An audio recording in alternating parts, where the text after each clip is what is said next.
जय माता दी। आप सभी को चैत्र नवरात्र की हार्दिक शुभकामनाएं। नवरात्रि चले हुए हैं और अष्टमी तिथि आने वाली है। तो अष्टमी तिथि के दिन महागौरी की पूजा की जाती है। देवी भागवत पुराण के अनुसार माँ के 9 रूप और 10 महाविद्याएं सभी आदि शक्ति के अंश और स्वरूप हैं। लेकिन भगवान शिव के साथ उनकी अर्धांगिनी के रूप में महागौरी सदैव विराजमान रहती हैं। इनकी शक्ति सदैव अमोघ और फलदायिनी है। नवरात्र की अष्टमी तिथि को विशेष महत्व रखती है क्योंकि कई लोग इस दिन कन्या पूजन कर अपना व्रत खोलते हैं। आइए जानते हैं महागौरी माता के बारे में विशेष बातें। देवी भागवत पुराण के अनुसार देवी पार्वती का जन्म राजा हिमालय के घर हुआ था।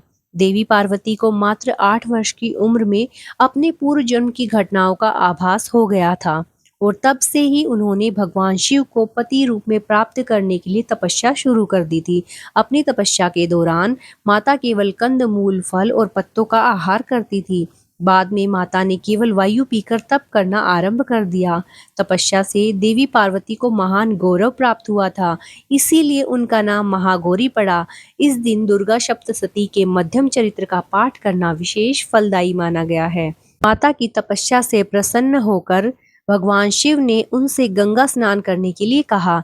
जिस समय मां पार्वती स्नान करने गई तब देवी का एक स्वरूप श्याम वर्ण के साथ प्रकट हुआ जो कौशिकी कहलाई और एक स्वरूप उज्जवल चंद्र के समान प्रकट हुआ जो महागौरी कहलाई। गौरी रूप में माता अपने हर भक्त का कल्याण करती है और उनको समस्याओं से मुक्त करती है। जो व्यक्ति किन्हीं कारणों से 9 दिन तक उपवास नहीं रख पाते, उनके लिए नवरात्र में प्रतिपदा और अष्टमी तिथि को व्रत रखने का विधान है। इससे 9 दिन व्रत रखने के समान ही फल मिलता है। महागौरी वर्ण पूर्ण रूप से गौर अर्थात सफेद है और इनके वस्त्र व आभूषण भी सफेद रंग के हैं। माँ का वाहन वृषभ अर्थात बैल है। माँ के दाहिने हाथ में अभय मुद्रा है और नीचे वाला हाथ में दुर्गा शक्ति का प्रतीक त्रिशूल है। महागौरी के बाएं हाथ के ऊपर वाले हाथ में शिव का प्रतीक डमरू है। डमरू धारण करने के कारण इन्हें शिवा भी कहा जाता है। माँ के नीचे वाला हाथ अपने भक्तों को अभय देता हुआ वर मुद्रा में है। माता का यह रूप शांत मुद्रा में ही दृष्टिगत है। इनकी पूजा करने से सभी पापों का नाश हो जाता है। माँ के भोग में हमें क्या क्या चढ़ाना चाहिए, चलिए जान लेते हैं। नवरात्र की अष्टमी तिथि को माँ को नारियल का भोग लगाने की परंपरा है। भोग लगाने के बाद नारियल को या तो ब्राह्मण को दे दे, अन्यथा प्रसाद के रूप में वितरित कर दें। और जो भक्त कन्या पूजन करते हैं वे हलवा, पूरी, सब्जी और काले चने का प्रसाद विशेष रूप से बनाते हैं। माँ की पूजा करते समय भक्तों को गुलाबी रंग के कपड़े पहनने चाहिए क्योंकि गुलाबी रंग प्रेम का प्रतीक माना जाता है।